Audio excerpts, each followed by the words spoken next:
एकीकडे राज्यात महापुरुषांसंदर्भात अवमानकारक वक्तव्यावरून वातावरण तापलेलं असताना काँग्रेसचे नेते हुसेन दलवाईंच्या वक्तव्यांना मोठा वाद निर्माण होण्याची शक्यता आहे। छत्रपती संभाजी महाराजांसंदर्भात वक्तव्य करत त्यांनी मुख्यमंत्री देवेंद्र फडणवीसांना सवाल उपस्थित केलाय।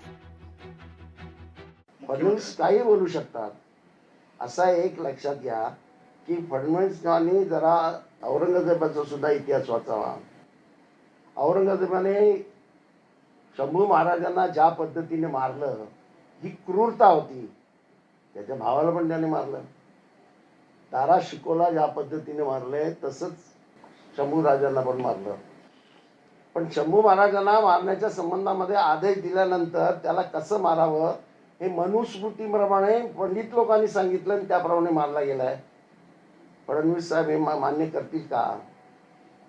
वस्तुस्थिती तुम्ही अमान्य करून चालणार नाही। लोकशाही मराठी ऐका, पहा, जागरूक रहा।